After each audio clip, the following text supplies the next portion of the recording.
Construction Coach here.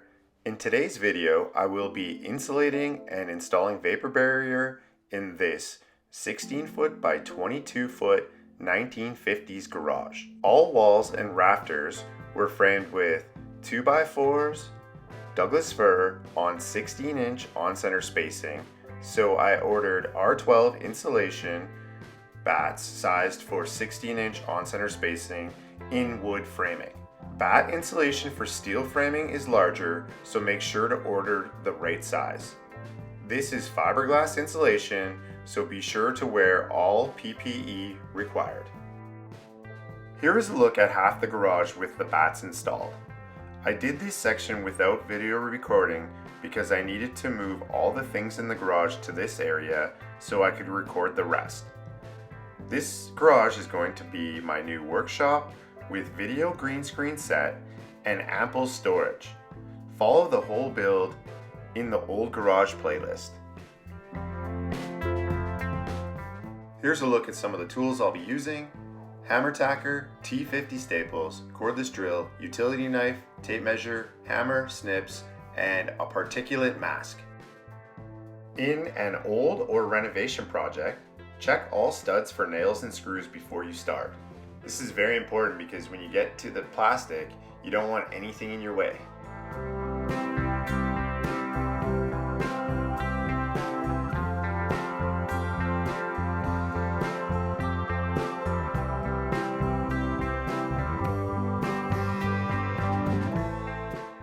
Start by inserting full batts into the bottom of the cavity. Touch the bottom plate with the batt, slightly bow batt at the top towards you, and insert both top corners. Then I will move to the next one. After I have all the no-cut bottom batts in, I will go through and insert the bottom by slightly bowing towards me and inserting both bottom corners. Clean up the sides, always keeping the batt bowed towards the room. Inspectors are looking for a nice full plump look, not jammed in all ununiform. Take your time. Now I will start the no-cut top pieces using the same method as the bottom pieces. If the wall is 8 feet high, you don't cut the batts. Set the top corners in and fill the wall. Go through and fit in the bottom corners, always keeping it plump looking as you fit in. Make sure you are tight on the joints between the batts.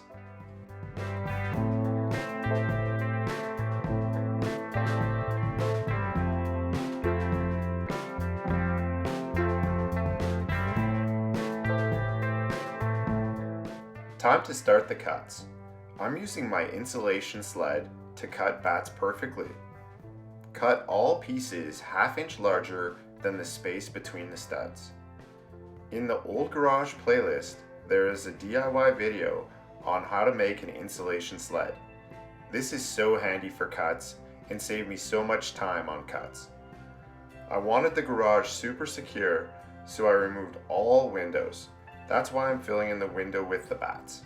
With the walls almost done, I will start the ceiling, working it the same as the walls. If the framing is good, the batts will friction fit in the cavities without falling out. The baker scaffold is so good for little jobs like this. Saves me on a bunch of time going up and down ladders. I'm able to put like 6 batts up on the scaffolding. I'm sitting at the perfect height to insert them into the rafter spaces. Starting to look really good in here. I'm gonna hop up and start the second row of rafter batts now, and just work my way to the top. Once I'm done there, I'll set up for those cuts. Now I'm up here in the gable end wall, and I've got my batts going in perfectly here. I've cut a 412 slope at the top of the batt, matching the slope of the roof, and again going with that ½ inch larger in size, fitting them nice and tight and plump looking. Things are starting to really look good here, and I'm about to move on to the vapor barrier. All the cavities are filled with batts. Now I'm going to fill the space above the collar ties with batts of insulation. I will run my vapor barrier on the underside of those collar ties, so I need to fill the space above. I ran some batts on the flat and filled the space above that with all my batt cutoffs. Before I can start vapor bearing, I need to take care of a few last things. There was a hollow corner here, so I'm filling it with foam, and I'm just going to spray that inside, let it expand, and I'm going to run some acoustical sealant on all other inside corners and where the concrete meets the bottom plates. This is very important to also bead all the laminated wood pieces, like where the windows are, the jacks. Every space between has to be filled with acoustical sealant. I've cut the piece of 6mm vapor barrier to the length of the wall plus 24 inches at each end. Create a fold 3 inches at the bottom and staple to bottom plate. Then start stapling up the studs, keeping the vapor barrier tight.